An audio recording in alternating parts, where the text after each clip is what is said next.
छत्तीसगढ़ में कृषि क्षेत्र को नई दिशा देने विकसित कृषि संकल्प अभियान के तहत ICAR NIBSM रायपुर ने किसानों से सीधे संवाद स्थापित कर बड़ा कदम उठाया है। संस्थान के वैज्ञानिकों ने 10 जिलों के 49 गांवों में पहुंचकर 4100 से अधिक किसानों को जैविक स्ट्रेस प्रबंधन, बीज उपचार, DSR तकनीक और प्राकृतिक खेती जैसी टिकाऊ पद्धतियों पर मार्गदर्शन दिया। निदेशक डॉक्टर PK राय ने कहा, यह सिर्फ एक अभियान नहीं बल्कि किसान सशक्तिकरण की नई यात्रा है। यूनाइटेड न्यूज ऑफ एशिया के लिए रायपुर से अमृतेश्वर सिंह की खास रिपोर्ट।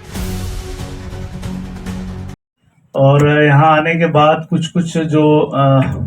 विभिन्न समाचार पत्रों में जो भी खबरें छपती हैं संस्थान की गतिविधियों के, छत्तीसगढ़ में अकेला एक संस्थान है जो ICAR का संस्थान यहाँ कार्यरत है। जाते हैं जानकारी जो भी है हमारी तकनीकी, और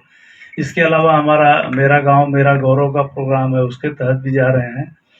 2 और प्रोग्राम है SC/ST शेड्यूल कास्ट सब प्लान, उसमें हमारे जो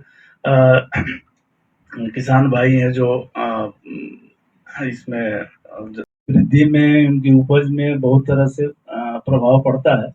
तो उन प्रभावों को किस तरह से कम किया जाए उसको लेकर के शोध करने के लिए वो संस्थान बना था बारामती में। दूसरा था कि जो रांची में झारखंड में वो Indian institute of agricultural bio, तो छोटे से में तो ये आइडिया था भारत सरकार का कि इसको एक बड़े संस्थान के रूप में स्थापित किया जाए, जिससे जो हमारे प्लांट की जो बायोटेक्नोलॉजी है क्रॉप में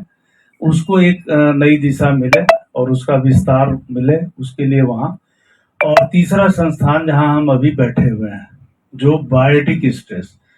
जो हमारे पौधों में जो भी बीमारी सेंटर ऑफ एक्सीलेंस के तौर पे काम करते, और उसमें 3 संस्थान जो कृषि में स्थापित होने थे, और उसमें से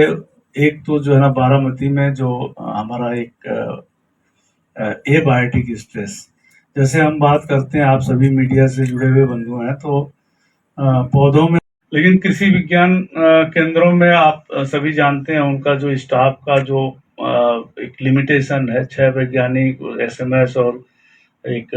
हेड होता है, वो सारी मिला के वो लोग जितना कर सकते हैं कर रहे हैं। फिर इसके अलावा जो है ना पूरे देश में